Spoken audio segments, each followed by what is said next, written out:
Other meal deals leave you craving more. But wait, there's Marco's. Marco's Pizza gives you more with our new More menu. More pizza, savory sides, decadent desserts, and more. Starting at just $5 each when you spend $7.99 or more. Try Marco's More menu. But wait, new breadsticks. Oh yeah. Try Marco's More menu. But wait, new 6-piece wings. Try Marco's. But wait, new chocolate Cinnasquares. We're gonna need more airtime. Minimum spend required. Use code More menu with $7.99 minimum spend or code Get More with $8.99 minimum spend. Tiered prices higher at certain locations. Valid on the More menu only. Restrictions apply.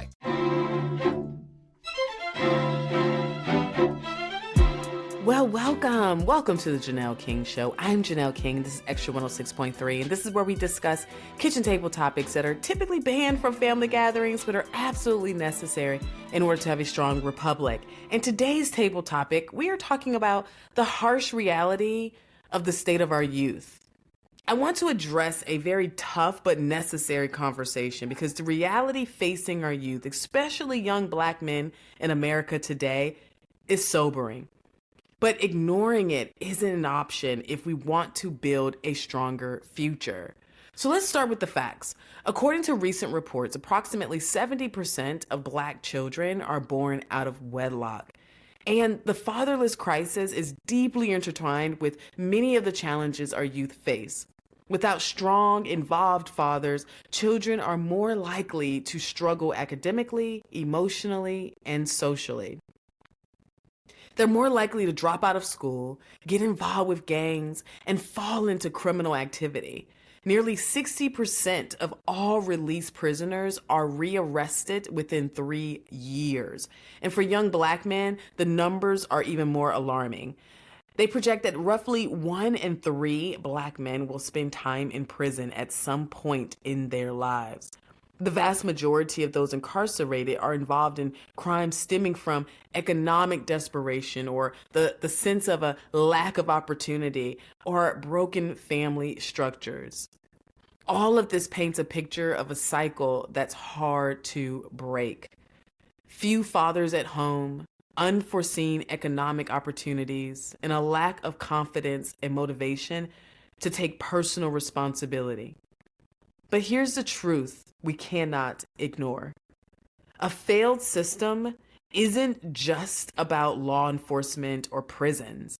It's about addressing the root causes, which means supporting education, addressing the lack of family stability, and the lack of community empowerment. We must restore the role of fathers, create an apprenticeship program in our private sector that leads to our young men and our young people getting valuable skills, and create opportunities for our youth to succeed overall. Because if we don't act now, these cycles will only deepen, and the future generations will continue to face these same struggles. We must be honest and bold in our approach, because the strength of our nation depends on the strength of our young people, especially those who have been left behind. For too long, bad policies have been allowed to run unchecked, and the consequences are clear. We see rising crime, we see a broken family structure, and we see a future that's uncertain for our children. We see it in communities across the country. Policies that promote dependency instead of responsibility. They only deepen the cycle of poverty and crime, leaving generations behind. But this isn't about numbers. This is about lives. It's about children growing up feeling lost, planned out of failure by outdated policies, and ignored accountability, and focuses on external threats as if they have no control of their own. You see, when we fail to put the right policies in place, we're sending a message that the government's role is to bloat programs rather than empower our families to thrive independently. We need leadership that sticks to the core principles, supporting education, strengthening our families, and encouraging personal responsibility. Because if we don't, we're risking the future of our country for long-term gains and political convenience. It's no secret that mental health issues among our young people have also skyrocketed.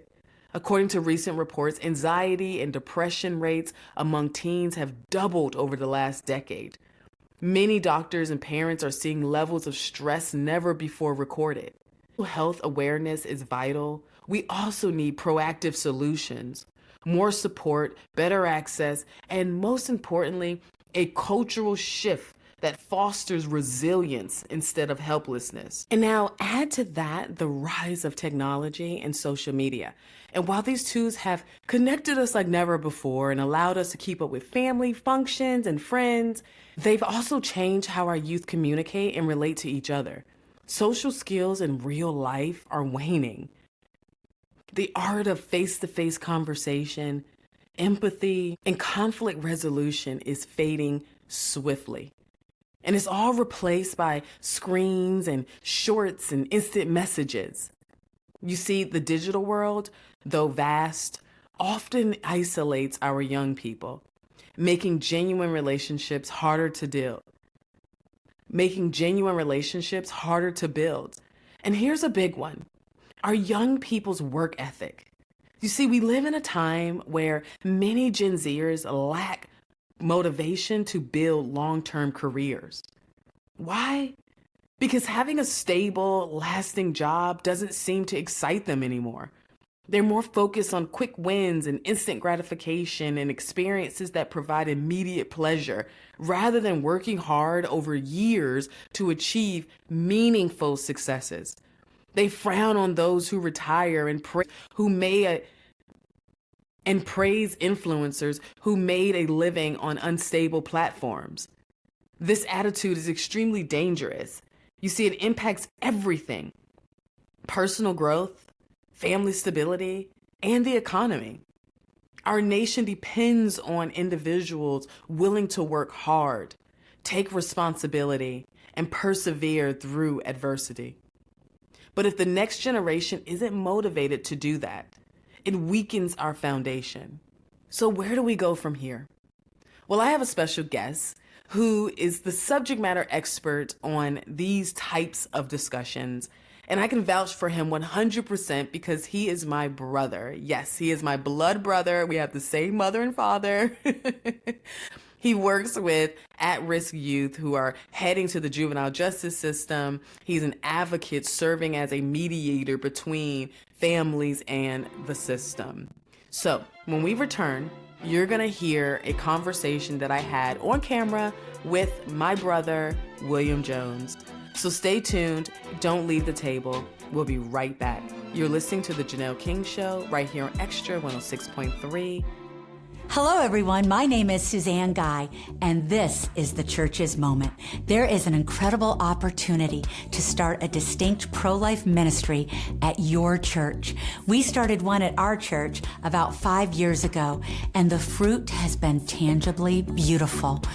We do monthly meetings that educate and equip the body of believers on sanctity of human life issues from womb to tomb by bringing in and featuring different pro-life leaders from all over Georgia, as well as featuring different ministries like post-abortion healing ministries or foster care ministries. There are so many great community partners out there. And then the second part of this pro-life ministry is having a care team. This is an opportunity to show moms in crisis, moms in unplanned, unwanted, or crisis pregnancies that the church is the place to run to, that the church is a safe haven and a place to go for tangible help, real hope, true compassion, friendship, and discipleship. And yes, an opportunity to share the gospel in both word and deed. Brothers and sisters in Christ, will you consider starting a distinct pro-life ministry at your church? It's so easy. Please contact me today to find out how simple this is. You can contact me at my email, proverbs31:8@att.net. This is the Church's Moment. Other meal deals leave you craving more? But wait, there's Marco's. Marco's Pizza gives you more with our new More menu. More pizza, savory sides, decadent desserts, and more. Starting at just $5 each when you spend $7.99 or more. Try Marco's More menu. But wait, new breadsticks. Oh yeah. Try Marco's More menu. But wait, new 6-piece wings. Try Marco's. But wait, new chocolate Cinesquares. We're gonna need more airtime. Minimum spend required. Use code More menu with $7.99 minimum spend or code Get More with $8.99 minimum spend. Tiered prices higher at certain locations. Valid on the More menu only. Restrictions apply. Buying a car shouldn't be a mystery. Hi, I'm Stacey Ellis, Vice President of the Jim Ellis Automotive Group. At Jim Ellis, we believe in complete transparency because you deserve to know exactly what you're getting. That's why we show you all the numbers, no hidden fees, no surprises. We explain every option clearly so you can make the right decision with confidence. And if you ever have questions, we have answers. Our team is here to guide you, making sure you're informed and in control every step of the way. At Jim Ellis Automotive, we don't want to sell you just any car. We want to help you buy the right car because doing the right thing for you is what matters most to us. Experience car buying the way it should be, honest, straightforward, and built around you. And don't forget, Jim Ellis buys cars too. It's the safe and easy way to get maximum value for your car. To get started, visit one of our 21 convenient locations across Metro Atlanta or shop online at jimellis.com. The quick, easy, and convenient way to search and compare more than 5,500 cars, trucks, and SUVs. Jim Ellis Automotive, where you can always expect the best.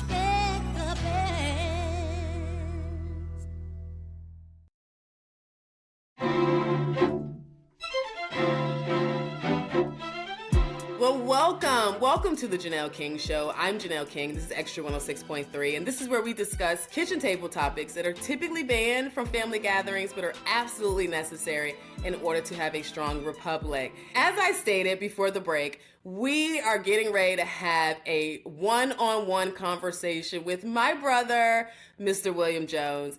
William is an expert on these matters, and I'm so excited to hear from him. So, big brother, welcome to the show. It's a pleasure to be a part of the show. Thank you for having me. Awesome. Absolutely. Well, thank you so much for joining. And let's just start with the basic stuff. Tell the world what I already know, but they need to know. So tell them about who you are and what you do and how did you get there? Definitely. So, like my sister said, I'm William Jones, and I'm a youth development specialist for a nonprofit by the name of Unifor One. Primarily, I mentor kids in the juvenile justice spectrum. Now, we do service kids outside of that, but the majority of the kids in our program that we provide services for are court-ordered by the Juvenile Justice Department. We do mentoring, we do life skills, we do family mediations, we do anger management, job placement. We also cultivate opportunities for kids so that if they're not in a position right now to achieve the dreams that they want to achieve, we have programs that we provide to help jumpstart that process for them. You know, I'm really passionate about this work because if I can speak candid or transparently, I was one of those kids. So before we go a little bit deeper into why we need mentorship, just what would you tell me if I was to ask you about the state of our youth? What would you say is the state of our youth right now, based on your work? Well, in the population that I deal with, I would say that they're lost. A lot of our kids lack vision. They lack the proper skill sets to be products of or to be profitable in this community. A lot of them, to be honest with you, they come from broken homes and they don't have a proper example to follow. That's why it's so important that we play that role in the kid's life. Primarily, I focus on working with young men, and most of them don't have their dads.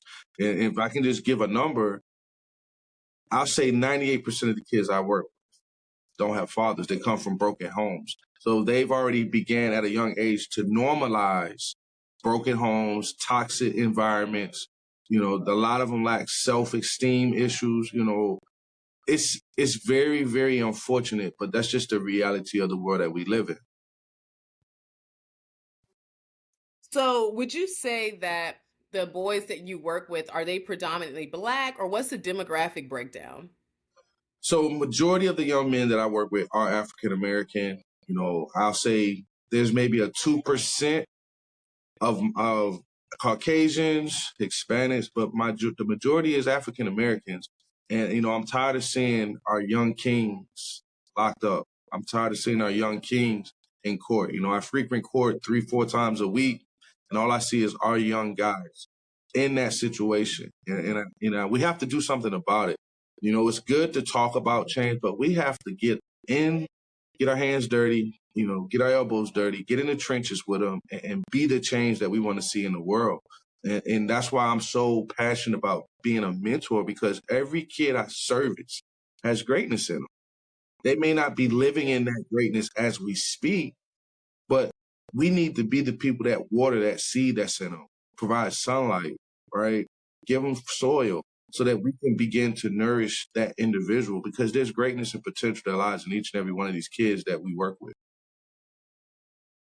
Now, are these kids on the path to going to prison or juvenile justice? I know you said you work with the system, so do you serve like the mediator in between, going to the juvenile justice system or going into the system, or are they already in the system? Like where do you really fit in there in this process? So the kids we service are already a part of juvenile justice. I would love to proactively get them before then, but the way our program is set up, we service the kids that are already in juvenile justice. And juvenile justice as an entirety is to rehabilitate the kids. It's a little bit different from adult court, superior court, things of that nature. Our entire focus is rehabilitation so that they don't end up in adult jails, adult prisons. So when I step on the scene, I'm getting a kid that's made some mistakes, that's gone down the wrong path. And the court system, based off of our reputation and what we've done, because I've been doing this 10 years, they see value in what we do. So we get the kids and then we begin the process of trying to cultivate a different normal for them. And, I'm a firm believer that it must start with the mindset. If you really look at how the world works, our actions are a byproduct of the way that we think. So if we really want kids to change the way that they're acting, the way that they're moving, the different decisions they're making, it has to be a mental transformation. That is the prerequisite for any transformation in any area of your life.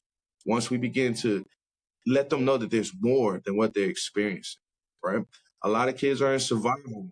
So when we show them that there's more, we give them hope. And hope jumpstarts that entire process of transformation in their life. When it comes to our young people, something I'm noticing, particularly here in Georgia, and I believe is happening in North Carolina as well, but I'm seeing that these young people who are committing crimes and who are extremely involved in I would say like some of the debauchery that's happening in society are getting younger and younger. It appears to be that they're like 10, 11, and 12 years old. Is this a phenomenon, and why is this happening? Yeah, so that's a good point. This is a phenomenon. A lot of the kids that you're seeing targeted at that age, there's a lot of gang activity. And what we call is the OGs, or the older adults that are getting the younger kids to perform the crimes, because the consequences have traditionally been a lot more lenient, right? So in a matter of, I have a kid, and I'm not going to go in detail with names, but he caught a robbery charge, and a lot of the stuff that he caught on that charge was because they gave him all of the tools, all of the weapons to use, and he was found with it. Now, the kid was only 12 years old, okay? But because the older adult knew if he got found with that stuff, he'd be looking at substantial time. So they gave it to the young boy at 12 because they knew he would just go to juvenile. And once you get out of juvenile, the actual record is sealed. But here's what happened in North Carolina last year. December, at the end of the year in December, they changed the rule.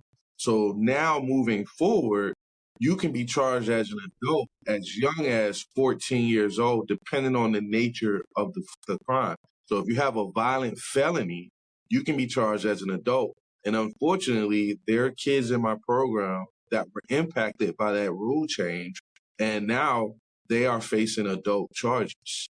I have a kid right now we went to court with just to show support, because I don't have jurisdiction in adult court, but I still show support because the kid was with me in juvenile. And they told this kid he was looking at life. 16 years old, looking at life. Now, I'm not condoning the behavior, but what I want these young men to understand is that we must think before we act, because now you can be held accountable as an adult. And that's a life-changing thing. Imagine a 16-year-old and you have now a permanent felony on your record. You haven't even began to live life. You haven't began to even embark on the true journey of adulthood and chasing your goals, chasing your dreams. You've already put a temper or sort of like a ceiling on your sky. we must take more priority in saving this generation, because the things that are happening now, they don't understand. It impacts how they live 5, 10, 15 years later. What are they saying to these young people that's causing them to want to leave school, leave the opportunity of a bright future, and go in this direction? A lot of the kids we're dealing with are coming from low income households. Okay. They're coming from broken homes. They're coming from situations where the father is not present, and if he is, he's not a lot. So the older men will take these kids under their arm, and they'll put some money in their pocket. They'll buy them the nice Jordans, right? These young men are looking for companionship. They're looking to be a part of something. They're looking to belong. So the kids that they're prying on, or the kids that they're preying on, are the kids that don't have much. They can be enticed by little. You buy him a nice sandwich, put some money in his pocket, make him feel good, give him a good haircut, give him some nice clothes. Now his self-esteem rises. And, when you come from a home of lack and you're getting on the school bus and everybody has on the nice clothes and you don't, you want to be a part of that too. And, and that's why it's so important for us as men. We have to be there for our sons. It's imperative, because if you don't be there for them, the big homie will be there for them. And, the environments that they live in, when they open their door, they're there. A lot of the kids are living in the concrete jungle right now. So if we're not present as mentors, guess who's on the block every day they walk to the school bus? The big homie, the gang leaders, right? They will engage these kids on a regular basis. So if we're not there to counteract that, then guess what happens? They go to where they can get the love that they're not getting at home. So what do you say to them? Like, I'm assuming you've seen some successes working with youth, and there are some that really respect you and look up to you. I know you bring them to church with you, and you create all these opportunities for them to kind of just be a kid. So what do you say to them that you found to be effective? It's more so relationship. We can speak to the kids and tell them what to do. We can say the right words, but it's always going to boil down to genuine relationship. My first thing when I meet a kid is I create a vision board with them. That's how we start the relationship. The relationship is founded on vision, destiny, purpose, right? So when I sit down, I tap into that kid and see, what does that kid want their life to look like? And I ask them, if there was no reservations, no contingencies, in a perfect world, what would you do to make an income in this world? And then that's where we start. Then I start to see the things that they're passionate about. And once I figure out what they love, I get leverage. Because now, if this is what you want to do, then we have to make some changes over here. And they immediately see me now as an individual that's trying to take them from where they are to where they want to be. And the buy-in starts there. And then we show up consistently on a regular basis. And that's what they lack. They don't have people that's consistently showing up for them all the time. Now, I'm not going to say every kid is in that dynamic, but the majority of them, their parents should have been in a program like this when they was young, but it wasn't available. So those same issues, those same problems, that same trauma now has habituated in their kids, and it's rubbed off on them. So what I also find myself doing is not only mentoring the kids, but pouring into the parents. Because if I can be truthful, I have these kids for maybe 10% of their life every week. So I got to make sure the home is conducive for growth. If I'm planting seeds in them when they're with me, but they're with their parents majority of the time, I got to make sure that environment is set up for growth. Because if that environment is not conducive for growth, then we're being counterproductive. So That's a great point. Working with the youth, working with the parents as well as the youth, because you're right. I feel like it is a team effort, because you're only there for a short period of time, but your impact is strong, particularly being a male. And it's so funny because I'm sure you've seen, and if you haven't, let me know, but have you seen the stuff circulating with President Obama saying that every boys should have a gay man pretty much in his life. Have you seen that? That I think a lot of times boys need is not just exposure to one guy. Mm-hmm. One dad. One dad. No matter how good the dad is. He can't be everything. It can't be everything. And then that boy may need somebody to give the boy some perspective on the dad. Yeah, right? yeah. One of the most valuable things I learned as a guy was I had a gay professor in college at a time when gay folks still weren't out of life. Became one of my favorite professors and was a great guy and would call me out when I started saying stuff that was ignorant. Mm-hmm. You need that. Mm-hmm. To show empathy and kindness. And by the way, you need that person in your friend group so that if you then have a boy who's gay or non-binary or what have you, they have somebody that they can go, okay, I'm not alone in this. My opinion on this is the father should be the priority. That relationship should be the main focus, because that's the organic relationship that most of the men in this world that do lack fathers have. Now, there is a dynamic. We have kids that are homosexual, and I understand that, we live in a world of choice or whatnot. Most of the kids I work with are not homosexuals. So I feel like they need to see a man in his true essence, right? True leadership, not to put down any type of one's sexual choice. But if we being transparent, I'm a youth pastor, and I take it back to the Bible. The ultimate leadership is a masculine man, right? And, we're not hating on anybody because your choice is your choice. But, from my standpoint, I would disagree with Obama in that regard. Yeah. I think that when we're talking about mentoring kids from the ages of 11 to about 17 is what I work with, they're very impressionable, right? And we don't want to shift the narrative based on our hidden agendas, right? Yeah. So we must always be mindful. What is the organic truth for the child that I'm dealing with?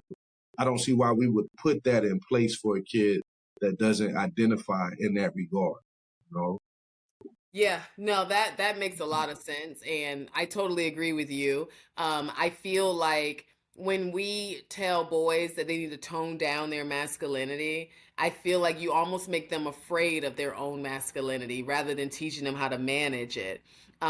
Kelvin always says, when he says as men, we always have to learn how to manage our emotions, because if we don't learn that, we will destroy something, right? Mm-hmm. And I think that's what you're saying, because nowadays they're not fighting anymore in the like with hands and fists, and in the boxing ring. Like, these kids are fighting with guns and they're taking lives. So as a community, would you say that it is normal or it's healthy for the community to have a sense of fear when it comes to associating with young men who are in the lifestyle? Or would you say that is a little over exaggerated? Yeah, that's a great question. I always say we don't want to operate in fear. We just want to operate. We want to be cautious naturally, because there are things happening in communities that are violent, but we have to understand the root cause of it. These are kids, right? And a lot of times it's just a matter of guidance. They don't have anybody that's cultivating the right type of decision-making processes. They're not being fed the right information to produce the lifestyle that's conducive for growth, right? I always go to court and I see how the narrative is painted, that these kids are dangerous to community, they're dangerous to society, they're a menace. And yes, the actions can sometimes align to that. But I'm one that we don't want to make someone's mistake become their reality or their permanent identity, right? these are children that were misguided. And if we can be transparent, a lot of us that are doing well in life, if we didn't have the guidance that we may have had, we could have easily been on the other side of the spectrum. So I don't want us to fear the kids. Yes, we need to be cautious because, yes, there's some scary things going on. But at the end of the day, that's a kid. That's a right? They're being influenced. Most of the kids that are out here doing these crimes are followers. You know, that's why it's so important to cultivate leadership. You know, I'm always a big advocate for leadership with kids because if you're not able to walk to the beat of your own drum, you'll be subjected to the quality of the environment that surrounds you. And that's scary because now you leave your life up to chance. If you have the right people around, you can get away with that mindset. But if you don't have the right people around you, then you're at risk because you don't have the leadership skills to walk to the beat of your own drum. So, but to answer your question, I don't never want anyone to operate in fear because these are kids. We have to be a part of the solution, right? Fear is just, when you operate in fear, you tend to form a judgment on an individual. Right? Fear is because you're judging who you see. And what we need to understand is we don't judge the person, judge the action, right? So what can we do to be a part of this? Because if I acted in fear, I can never do the job that I do. I go into homes, right? I go right to where they are. I meet them where they're at. And then, it takes a special type of person to do this work too. Because lived experience makes you really good at this because I've been in those situations. But to speak to the community, it's hard to not operate in fear, but we don't want to be fearful because that creates a different narrative. And you see the kid as a fear. That's how you see so many kids getting shot by police now, out of fear.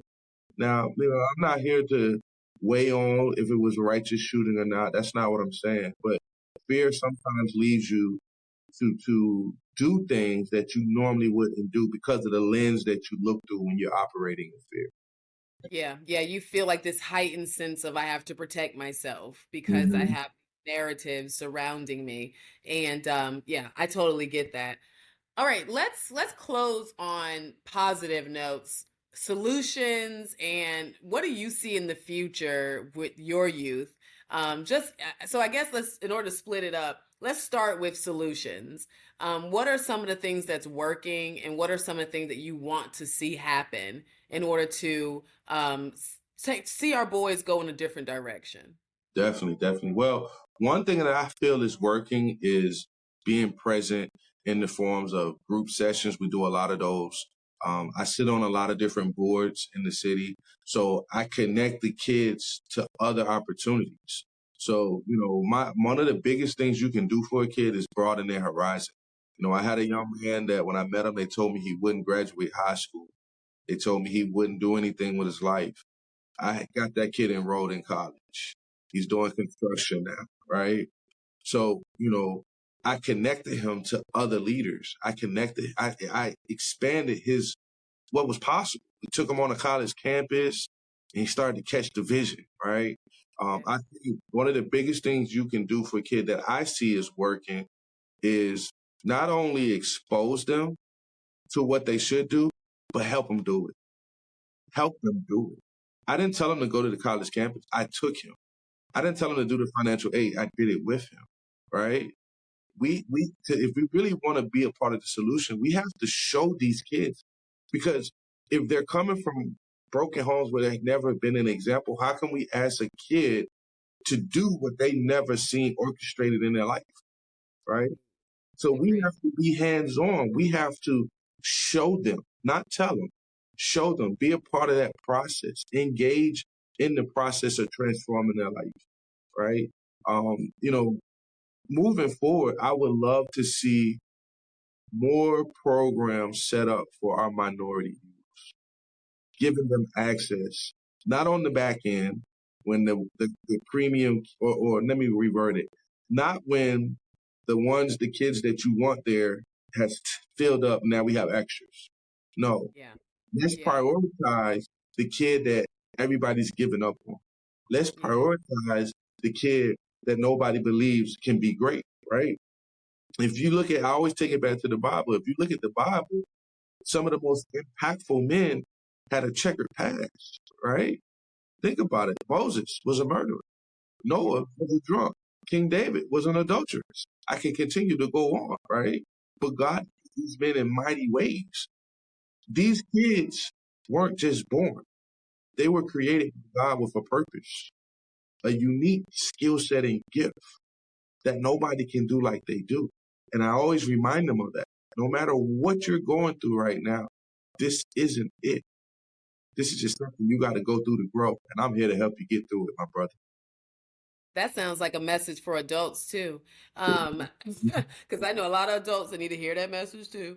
But keep going. As you were talking, what I thought about was that we are dealing with little kids, I mean, if they're under 16 years old, I mean, these are babies. And as you get older, it becomes more and more apparent that they are so young.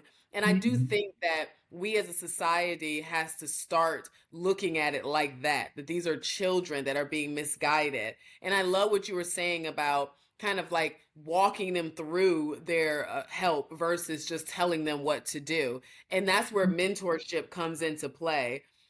For those who may not be a part of an organization and they are just living their normal day, how does mentorship, what does mentorship look like to them? Like what would you say, how can someone mentor if they're not a part of the organization that you are? They don't have a caseloads of youth and they're not as active in the community. Yeah, awesome. So mentorship is a lifestyle, right? Live a life that the kids that you have access to can follow, right? Live a life that they can look to and gain wisdom, knowledge, right? If I can just be honest with you, in my own personal life, I've had several mentors. And a lot of times, some of the most important lessons I've learned from my mentors, they didn't tell me. I watched how they maneuvered. I watched how they handled their family. How did they handle adversity? How did they handle a irate person, right? How did they work the room? How did they dress? What is their posture? What is their verbiage? Just by watching. So, if you're not in this realm that I'm in, you can mentor by just being a light, being an example, living a life that has a personal standard for excellence, right? Being the best version of yourself and leading with love. That's what you can do. Everybody can do that. Well, thank you so much, Big Brother. We are up against a commercial break, and after the break, I'm going to give my closing thoughts on this particular subject. But thank you so much, Wham. I know that the work you're doing is going to produce the fruit. And if you could just tell everyone, how can they follow you? What's your social media? What do you have going on that they can kind of click on? But most importantly, how can they connect with you? Yes, definitely. So you can connect with us with my mentoring, the nonprofit I work with at Unifor1. That's UNIFOUR1 on Instagram. It's on Facebook. I also do motivational speaking. You can connect with me on my YouTube channel called Morning Motivation with Will Jones. You can also connect with me on Instagram, Will Jones Speaks. And then also you can follow my podcast, Will Jones Speaks, is on all platforms. So no matter what you're into, there's always something you can connect with us on. Make sure you follow him. Make sure you connect with him, and get some of that good knowledge. I think the best part about this conversation is that you said a lot of things that I believe can lead towards people like taking that and kind of making them their own talking points, so that when they're talking to young people, they can have not only the mindset that's different, that not only where they reduce their fear levels so that they can really adequately help serve this young person, but they also can talk to them about vision and about being able to move forward. So I feel like you packaged a lot in this short period of time. Definitely going to have you back, and especially as this conversation continues to unfold. So thank you so much. And to everyone who is listening right now, Do not leave the table. We have one more segment coming up. You're listening to The Janelle King Show right here on Extra 106.3. We'll be right back. Hello, everyone. My name is Suzanne Guy, and this is the Church's Moment. There is an incredible opportunity to start a distinct pro-life ministry at your church. We started one at our church about 5 years ago, and the fruit has been tangibly beautiful. We do monthly meetings that educate and equip the body of believers on sanctity of human life issues from womb to tomb by bringing in and featuring different pro-life leaders from all over Georgia, as well as featuring different ministries like post-abortion healing ministries or foster care ministries. There are so many great community partners out there. And then the second part of this pro-life ministry is having a care team. This is an opportunity to show moms in crisis, moms in unplanned, unwanted, or crisis pregnancies that the church is the place to run to, that the church is a safe haven and a place to go for tangible help, real hope, true compassion, friendship, and discipleship, and yes, an opportunity to share the gospel in both word and deed. Brothers and sisters in Christ, will you consider starting a distinct pro-life ministry at your church? It's so easy. Please contact me today to find out how simple this is. You can contact me at my email, proverbs318@att.net. This is the Church's Moment. Other meal deals leave you craving more? But wait, there's Marco's. Marco's Pizza gives you more with our new More menu. More pizza, savory sides, decadent desserts, and more. Starting at just $5 each when you spend $7.99 or more. Try Marco's More menu. But wait, new breadsticks. Oh yeah. Try Marco's More menu. But wait, new 6-piece wings. Try Marco's. But wait, new chocolate Cinesquares. We're gonna need more airtime. Minimum spend required. Use code More menu with $7.99 minimum spend or code Get More with $8.99 minimum spend. Tiered prices higher at certain locations. Valid on the More menu only. Restrictions apply. Buying a car shouldn't be a mystery. Hi, I'm Stacey Ellis, Vice President of the Jim Ellis Automotive Group. At Jim Ellis, we believe in complete transparency because you deserve to know exactly what you're getting. That's why we show you all the numbers, no hidden fees, no surprises. We explain every option clearly so you can make the right decision with confidence. And if you ever have questions, we have answers. Our team is here to guide you, making sure you're informed and in control every step of the way. At Jim Ellis Automotive, we don't want to sell you just any car. We want to help you buy the right car because doing the right thing for you is what matters most to us. Experience car buying the way it should be. Honest, straightforward, and built around you. And don't forget, Jim Ellis buys cars too. It's the safe and easy way to get maximum value for your car. To get started, visit one of our 21 convenient locations across Metro Atlanta or shop online at jimellis.com. The quick, easy, and convenient way to search and compare more than 5,500 cars, trucks, and SUVs. Jim Ellis Automotive, where you can always expect the best.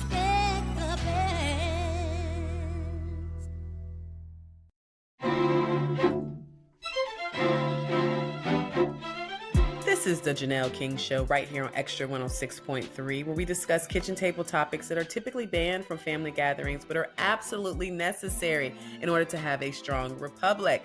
And if you're joining us for the first time, don't worry. You can catch an encore episode tomorrow at 9 a.m. right here on Extra 106.3. And remember, our podcast drops every Tuesday wherever you get your podcast. And if you're feeling eager, you can watch the video podcast right now on YouTube. Just remember to subscribe to our YouTube and Rumble pages, and your likes, comments, and shares are always welcomed. Now grab a seat and let's get back to the table. Welcome back to the Janelle King Show. I'm Janelle King. This is Extra 106.3, and this is where we discuss kitchen table topics that are typically banned from family gatherings but are absolutely necessary in order to have a strong republic. And today's table topic is the harsh reality of the state of our youth.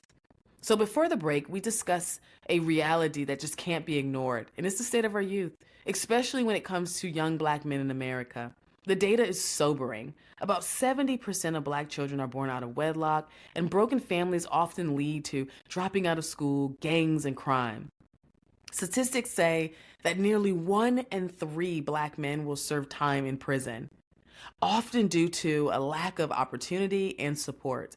A cycle that's hard to break. But the solution isn't just about law enforcement. It's about fixing the root causes, supporting education, rebuilding families, and creating real opportunities. We must restore the role of fathers and invest in programs that help our youth succeed before it's too late. And to help us understand this firsthand, we heard from my brother, William Jones. William works with at-risk youth, helping families avoid the juvenile justice system. His work shows us that there's hope if we act now.